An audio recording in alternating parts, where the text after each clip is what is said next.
Hello everyone, and welcome to the webinar, Navigating M-19-21. Today we will be talking about practical strategies for modernizing your records management program. Before we begin, we'd like to cover a couple of housekeeping items. Firstly, this webinar is being recorded and will be sent to participants within 48 hours of the completion of the presentation. Secondly, feel free to submit your questions anytime. We'll do a question and answer at the end of the presentation. We will also follow up via email to answer any questions that we may not be able to cover today. A disclaimer, the opinions discussed in today's presentation are those of the individual and do not represent the firms, companies, or entities that they may be affiliated with, nor are they necessarily customers of Active Navigation and or NEOSTEK. And with that, I'd like to pass it over to our presenters. Kevin, would you like to start with your intro? Sure. My name is Kevin Parker. I'm the Senior Records and Information Management Manager at NEOSTEK, a IT consulting firm that works with federal government clients and helps them to do things, navigate things like M-19-21 and other information management challenges that they have, so they can do things like work from home during pandemics where everybody's required to work from home and actually be able to manage the records, do the things they need to do. So I'm happy to be here today. Thank you. Fantastic. And Jesse is actually facing a couple of audio issues, so we will just intro that for him before we begin. Jesse is the Vice President of Federal here at Active Navigation, so he leads our sales and federal operations. So Kevin, why don't you take us into the agenda for today's presentation? Sure. So we're going to go through several different ideas here and concepts that I think will be helpful. We're going to start with setting the scene, and then we're going to look at how to approach the compliance. We're going to talk about some best practices and process, things that will be helpful in order to help you to meet the regulations, but again, also just to improve your overall business processes. Then we'll look at some future forward strategies and then take your questions. Fantastic. Thank you for that. So diving into the content, Jesse, if you could talk about a digital government. Absolutely. The digital government is really the transformation from a paper-based, largely paper-based government operations to largely digitally based. This has been, of course, coming for decades, but the NARA especially is pushing the move to be digital through the whole records process. This is especially important for documents that are created electronically originally, so electronic native documents, to ensure that we have the complete metadata and track the development and creation of records for long-term archival reasons, but also really just efficiency of operations. But this is increasingly complex because with more modern records management, processes are moving faster, population continues to grow, budgets grow, so the electronic optimization of all of the creation of documents across all federal agencies is increasingly important to make sure that it is well managed. And so with that, you need modern systems for managing that increasingly growing number of records in increasingly digital and complex environments. So with that, the real key to today's conversation is, of course, M-19-21. So this is the NARA and OMB's effort to really drive electronic records as the standard for the federal government. And so with that, we'll talk about some of the key dates and some of the key requirements, but this is a goal for the entirety of the federal government. And so this 21st century framework allowing us to have the capability to move forward with the best practices, for the coming decades. So just to sum it up, because the memo is a bit wordy to throw up on a screen here, here are some of the key considerations, key years and dates.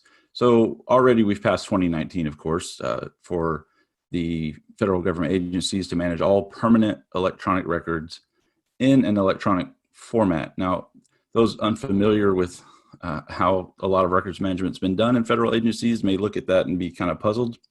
But a lot of the policies were print and file. So for instance, with emails, obviously electronic to begin with because it's in the name. A lot of times the records were printed and filed, and that's how they were managed, as an example. So the government's supposed to have stopped doing that by now. I'm not certain that that's 100% across the board, but some of our clients have certainly gotten to that point. Then next, a lot of the dates really are hitting closer to 2022, a couple of years from now. Agencies should be able to manage all permanent records in electronic format and with appropriate metadata. So it's another maturity step beyond just it's in electronic format, but now it has to actually be tagged and categorized appropriately.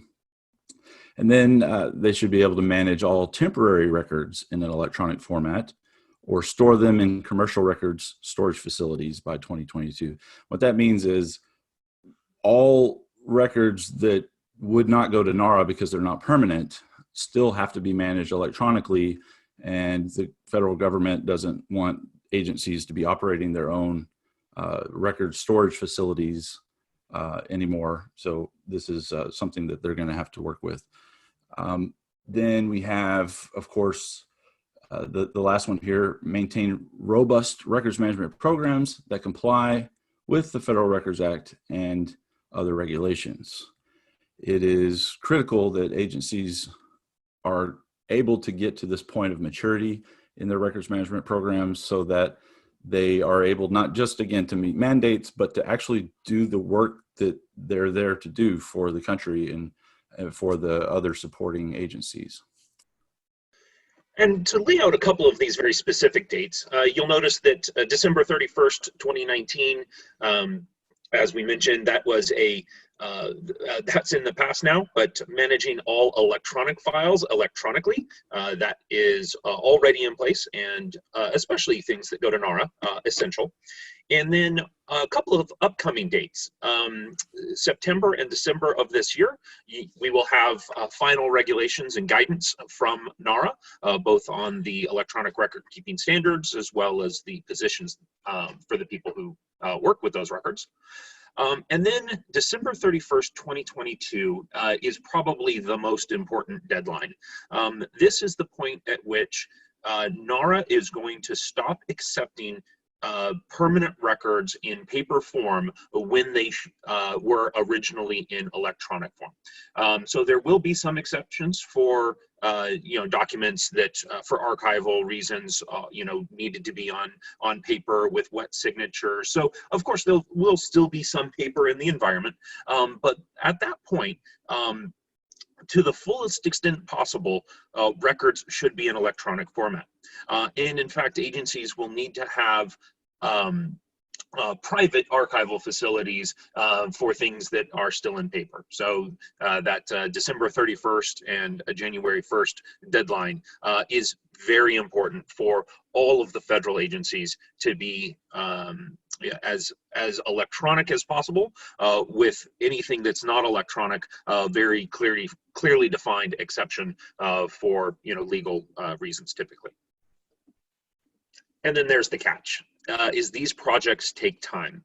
So we are now here in mid-2020 with only a year and a half to finish any projects that are started or make sure that projects are ready to go to get the all of those electronic files understood and ready for records and compliance next steps. So with that, let's talk a little bit about what are some of those next steps that need to happen. And so I expect we have a range of people on the webinar today. So some of you will be in different points of this process, or you're, the agencies that you're working with. So hopefully some of this has already taken place, but it's certainly not too late if it hasn't. But you really need to start with understanding what you have. So reviewing your records inventory. this can be your record series. That needs to be updated to ensure that you have a media neutral record series. You don't have records and file retention plans that are reliant on paper, because of course those are going to be outdated, and as of later this year will no longer meet NARA regulation and guidance. And so with that, you need to also understand where those paper files, the legacy paper files, where they were coming from. Because a lot of times you have, you know, Microsoft Word documents that were you know, then printed and made as part of the record. Well, that process now needs to be an electronic process. So that Microsoft Word file will instead typically be a PDF file that is then now part of that record. So ensuring that we have the complete understanding of where your records inventory is coming from. So anything that was in paper, understanding where that electronic file is, and having a process to identify those files and ensure that they are sent to NARA. So a few key processes there. And of course, reducing paper-based processes in general is efficient for everyone. Now that we are in the season of COVID-19, we also understand that having more digital processes actually enables remote workforces. You know, I have a number of agencies that we're working with that are now having rotating schedules for people to come into the office because they have some paper-based processes that you know, are just require somebody physically available. So those sorts of things are definitely, you know, areas for improvement in general, to identify those business process changes that can be more efficient as well. So let's talk about the process and some best practices. We're going to step back now where Jesse was giving us some very specific next steps. We're going to look at the bigger process here in context.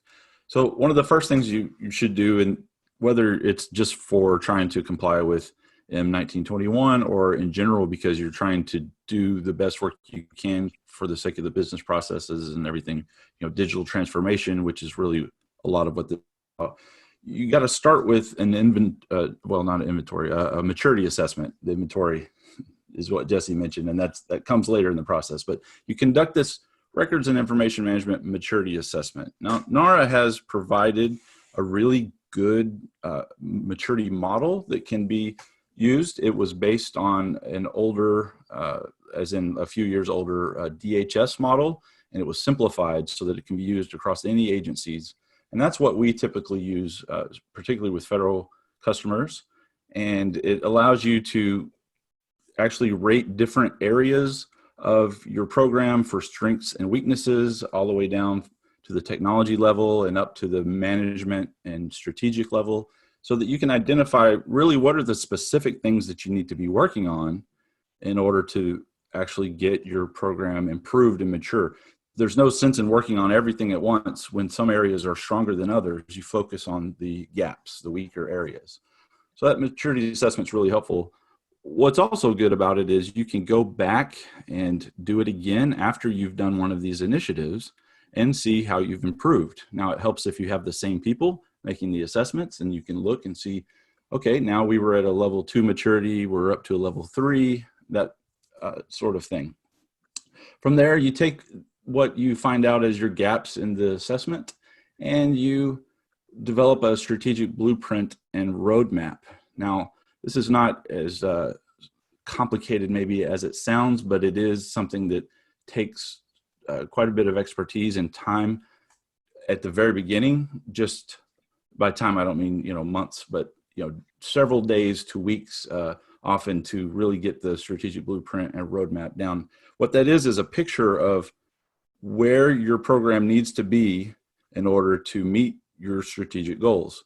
The goals of the memorandums, but also the goals of your particular agency, your program that you work for. You have strategic goals that are part of that work, and that should be reflected in this blueprint as well. That blueprint would include, like, what tools are we going to use in general, or capabilities do we need, and then what are the things that we need to sort of get rid of or replace as we're going from paper processes to electronic processes. And then the roadmap is the list of high-level things that have to happen between your current state to your future state. And then from there, little mini projects or your overall sort of transformation project can be tied to that roadmap, and then you can continue on that way. From there, develop an information architecture. Now, this includes, of course, your work on your file plans and record schedules. It also includes any other types of metadata that need to be part of it. Again, that's part of the mandate, but it's also just good information management practice to have good metadata. And think about metadata that will be useful for that record for the life of it, or if it's a permanent record, you know, forever. And don't just think about how metadata fits in your current systems, because if your records have to last longer than 3 to 5 years, they're going to live in more than one system. You've got to plan, like, how will we transfer to the next system, not just the one we're working on today. So that's part of your information architecture plan. Includes where you're going to even store these records and how the repositories are set up. From there, you select and pilot a solution, and sometimes it's multiple tools in order to get just the right fit. Now, there are a lot of collaboration platforms that are being used by federal agencies that allow things like what we're doing today with this webinar. But there are some capabilities for information management in some of the bigger collaboration platforms, but they are not themselves records management applications, RMAs. There are some specific things that need to happen, but they can certainly be worked with in order to, you know, collaborate with coworkers, and then parts of processes that come up with these records can easily be moved into a records repository as long as you've done these other steps ahead of it pretty well. So then you perform that inventory and cleanup, and hopefully you can get rid of a bunch of rot, what we call rot, redundant, obsolete, trivial, or duplicate files that don't need to exist in multiple copies. And from there you can perform a migration, and all along you should be trying to simplify and automate as much as possible. Again, what metadata will you need for this record for its 50-year life or however long? We have a customer that has 75 years as their temporary records retention period for many records. That record is going to live in a lot of different systems. So a simple plan for the metadata, for instance, will allow that record to be transferred and understood and actually maintain its integrity going forward. And from there, once you have these steps performed, you really can apply those RIM policies. Now, it's important to note that information or data, as we're talking about it in today's webinar, can include content, images, documents, actual structured data, any kind of information that you work with. So this is the overall process and some best practices. So this road to compliance, as we've talked about, you know, there are definitely the key high-level sorts of analysis that you need to do, and there's also understanding of the technical systems in place as well. So especially as you start getting to the last few boxes on that process guide, you'll start to think about things like what tools do you need to have in place in the system to collect that metadata, to manage that metadata, and to ensure that you are migrating files to NARA or to your own records management systems as cleanly and consistently as possible. So this is something that setting those policies really helps to understand what you have in the wild now, things that aren't necessarily well managed electronically. And so from that, augmenting any existing systems with that additional intelligence. So for example, if your users are in fact creating Microsoft Office documents and those files need to be managed, but they're currently just in a file system, then maybe you need to augment that system with some metadata collection, with some analysis to ensure that those files are identified and controlled.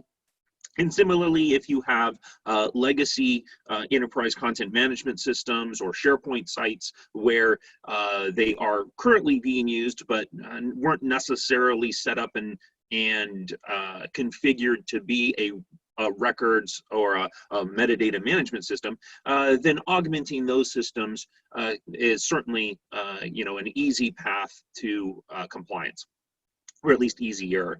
And then, of course, having a full records management system and configuring that to meet the new guidelines is, of course, the most structured path to ensure compliance. And then, of course, the migrating of those files to NARA when they, for the permanent records that they need. So before we move on from this slide, I just want to add something to what Jesse said here. It is so important to get these pieces right and the pieces from the previous two slides right. And it's important for us all to understand that this is not a matter of just selecting a tool and assigning someone that's already on staff to do it. There are many times, and we'll talk about it in our customer stories, where the tools are great and they're absolutely necessary, but at least at the beginning, a lot of times you need someone to help you that already knows that tool well, that already understands the process, in order to get it transitioned and get your people up to speed in order to carry this on going forward. It doesn't mean you necessarily need to augment your staff on a long-term basis, but it's really important that you don't just select a tool and then just turn it loose in your environment. You need that expertise. But speaking of specific tools, Active Navigation is, of course, a file analysis tool, Active Navigation Discovery Center. And so with that, we wanted to talk about a couple of the specific things that are important within file analysis. So this is typically those last few boxes where we're talking about taking an inventory, understanding what you have, performing cleanup, and migration. And cleanup is one of the big things that people often forget about, because within current systems that have not been, the records management system of record, you'll have a lot of working files, you'll have a lot of redundant data, you'll have data that, may not be records at all. You, in fact, may have personal files and other things out there.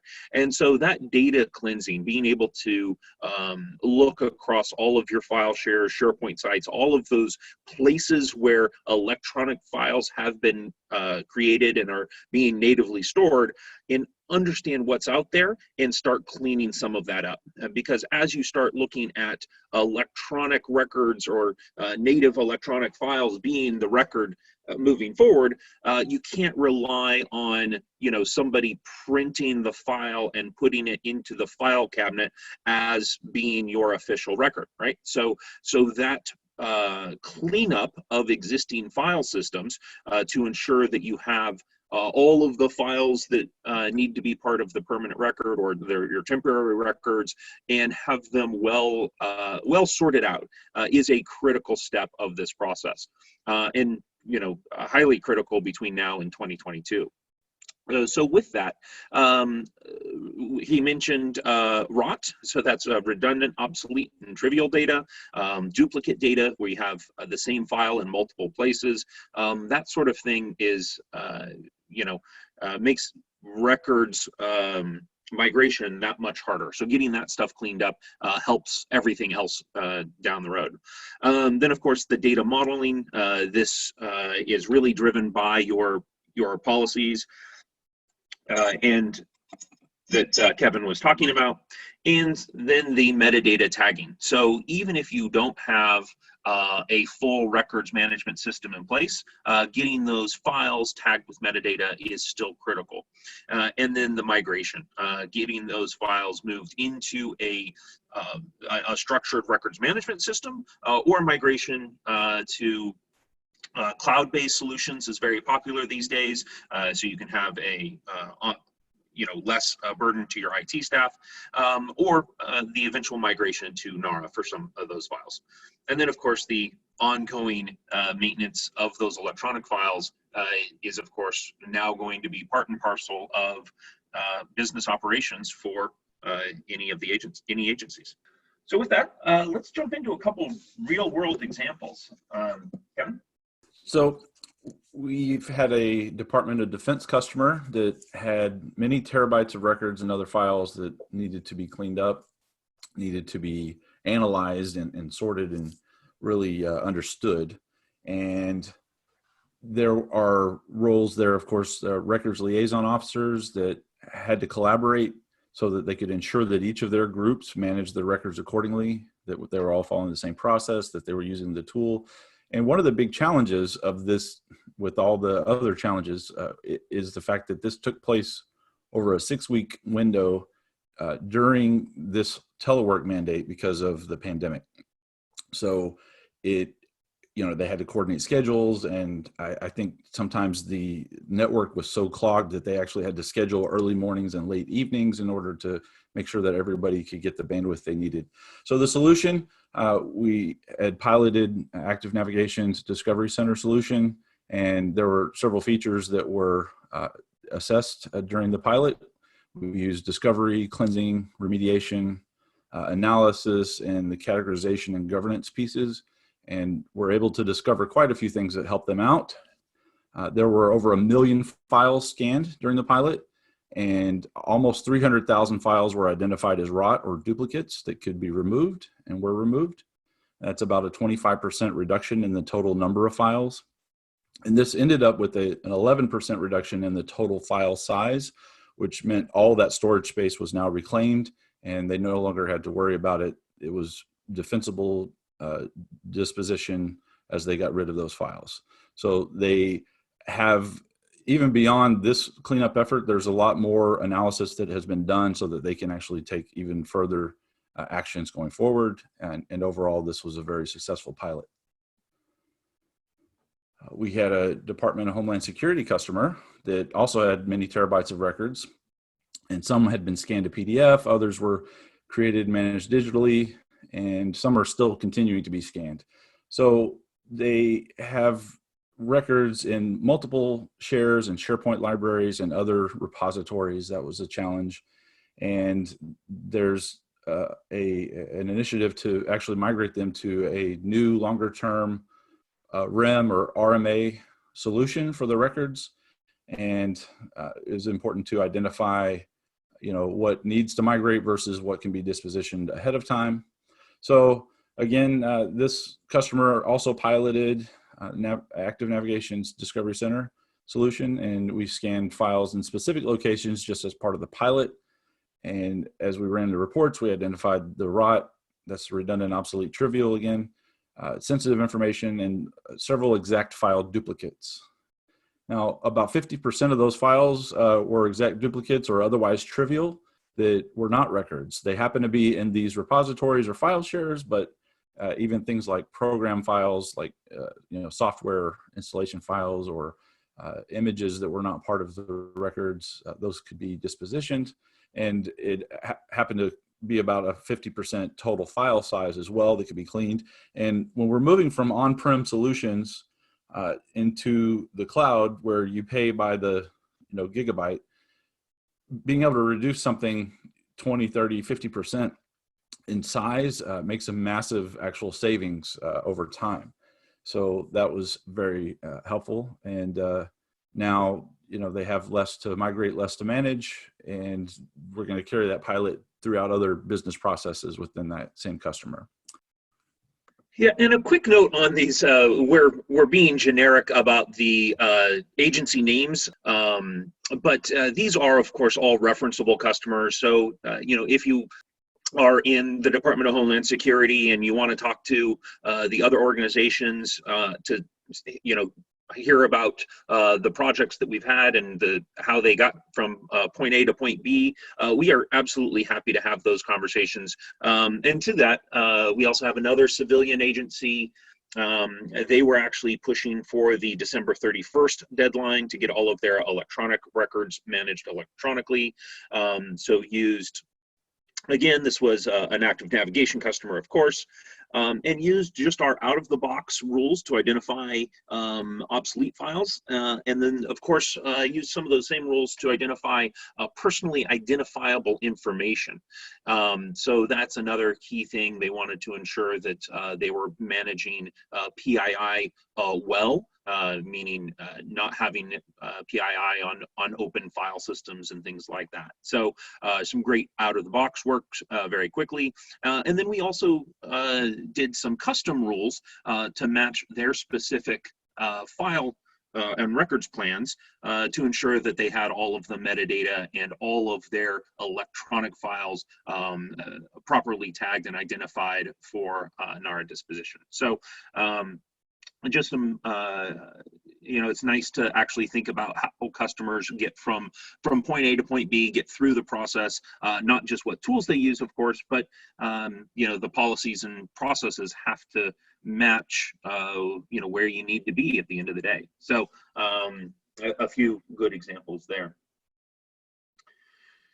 And then, of course, a little plug for Active Navigation itself.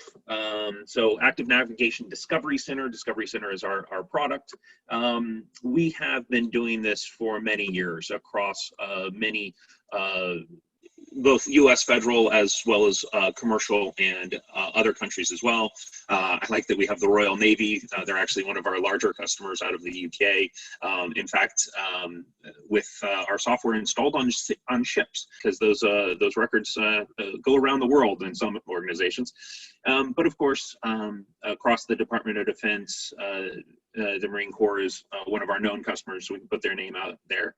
And Equifax, one of our largest commercial customers, they of course had a breach a couple years ago, so brought us in to fully understand all of their unstructured data, their file systems, ensure that PII was identified regardless of where it was in the organization. So we're a key part there to their success in overcoming that event and having best practices for managing of personal information across their organization. So with that, we continue to grow and continue to have great success as the world continues to change.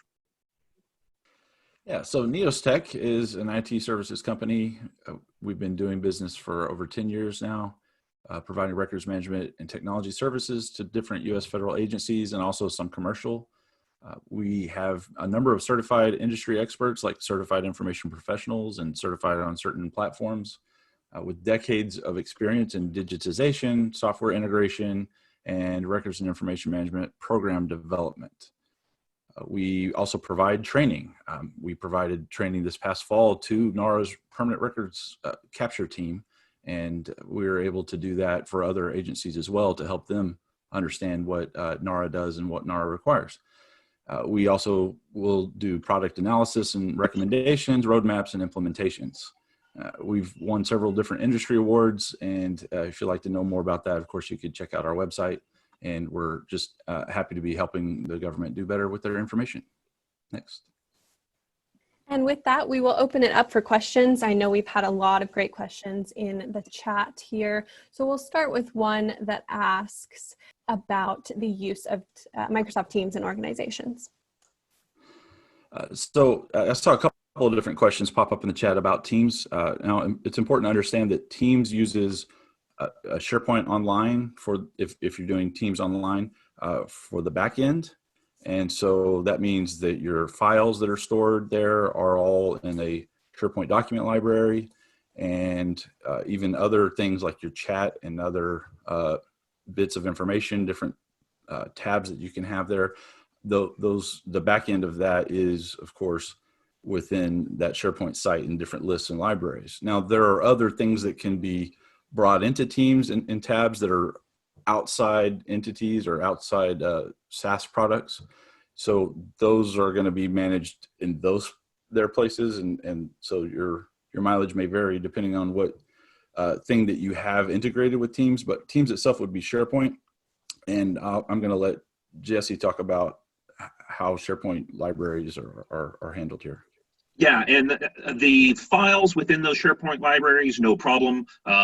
We have that. In fact, Microsoft platform is our #1 content management system that we work with, although we do work with quite a number of them.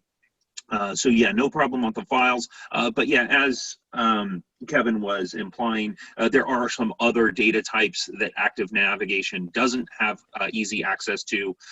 Some of those things that are stored in lists and third-party products, etc. So it's a more complicated question than we can probably answer on this venue, but something we'd be happy to talk with you and do a pilot project where we actually just have active navigation traverse through your site so you can understand what's there and what might need some additional policy around it if it's not something that can be fully automated with a tool like active navigation. Fantastic. So we'll jump back to the NARA deadlines. We have a question from Victoria that says, will the 2022 deadline be extended since some agencies are not allowed in the office to move physical records? Wow, that's a good question. I don't personally have any insight into that yet. I think everything's still being assessed. I hope that this is a question they're considering. If we don't see that any guidance is coming out about that, maybe we should all present that question to NARA.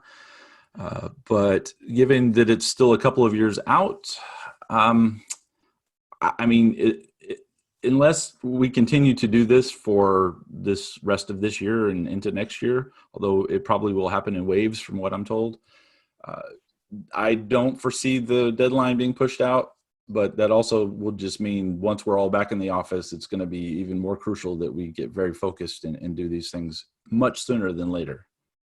What do you think, Jesse? Well, that's my information as well. We haven't seen anything official, but also keep in mind that there will be an exception policy in 2022. So if there are, business systems that haven't been able to switch, the use of commercial providers for the record storage and exceptions will be possible. So I expect that if there are,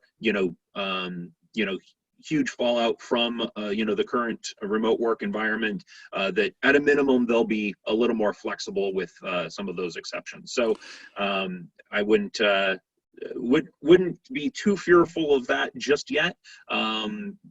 But yeah, I don't really expect the deadline to move. Now, remember too that in many of these statements it says to the greatest extent possible. So if it's impossible, of course, that should be considered an exception. So I think everybody should be okay. Yeah. Like but the flip side of that is this continues to highlight the need to move away from paper and having a paper-based process where people need to come into the office every day and work in very tight coordination. So I also understand that this is a good reason to get some budget now and make sure that we continue to move towards fully electronic, because not only does it help with the NARA activities, but it can help with the business process activities and the remote work flexibility as well.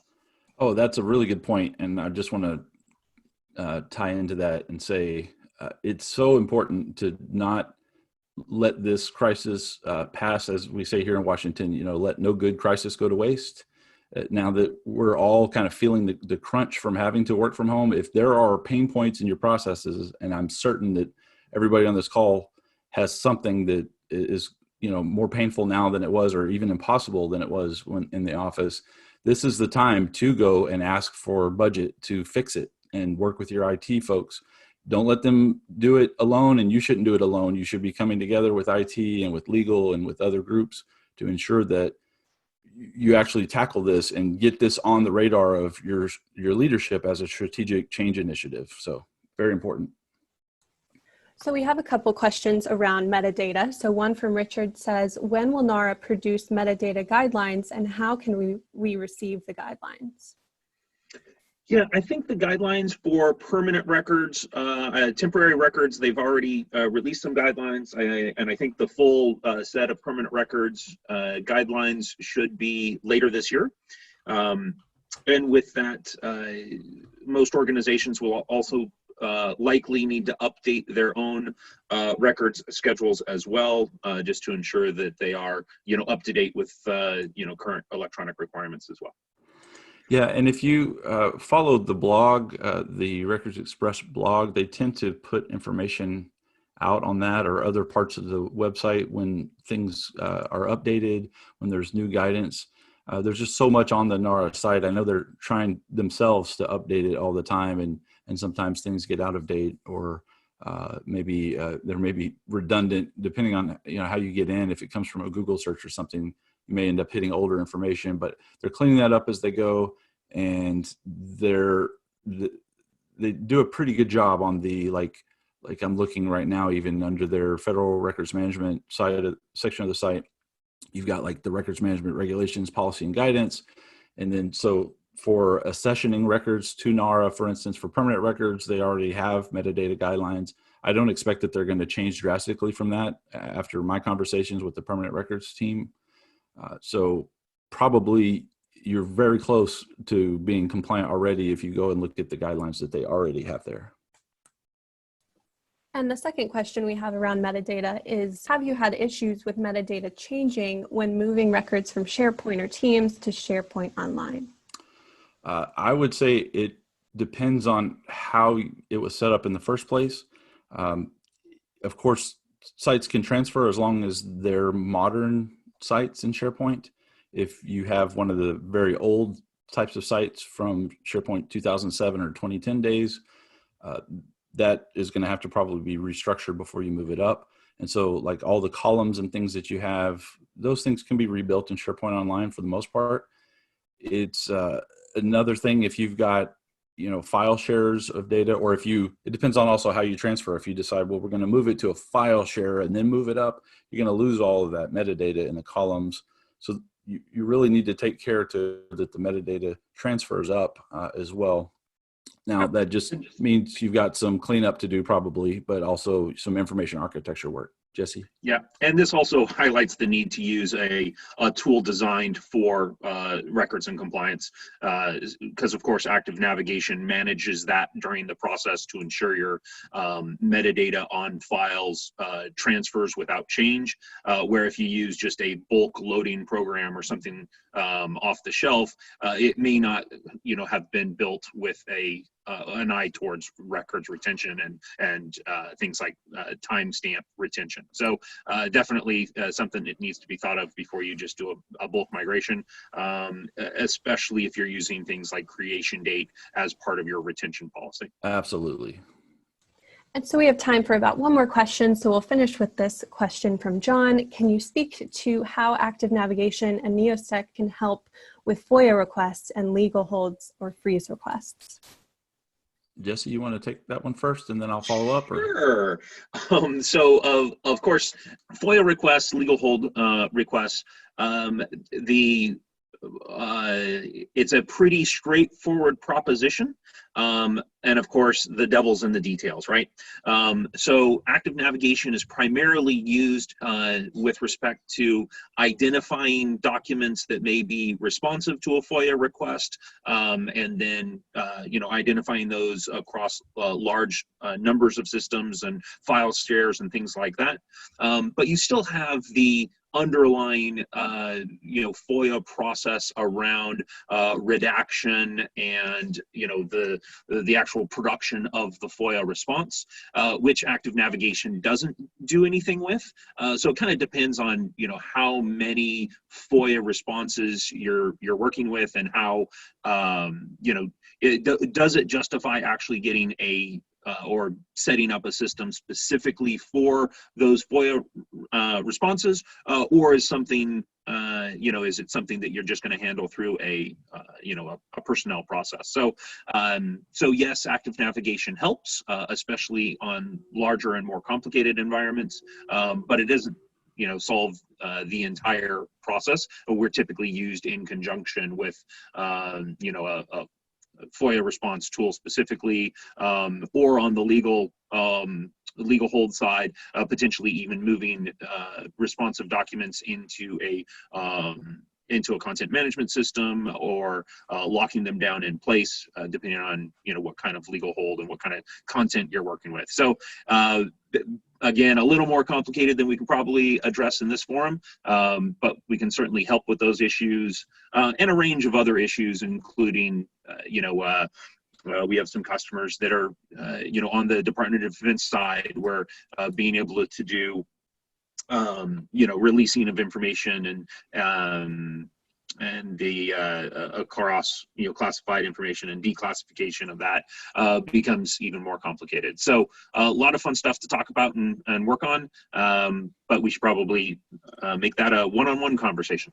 For sure. And I would just add that as we've seen it worked with customers, unless you have a really robust and very reliable enterprise search that can hit every single place that records could possibly be for a FOIA request for trying to find responsive files, using active navigation and going out and actually searching and indexing as it scans these files, suddenly you've got like this really rich set of metadata that you can go across and search things in terms of seconds or minutes rather than days or weeks or months in order to find certain information. It's going to be really helpful at locating it. And then as Jesse said, then you've got to put it through your process from there forward. But this is usually the hardest part of the process, is actually finding the information across repositories. This tool can certainly help with that.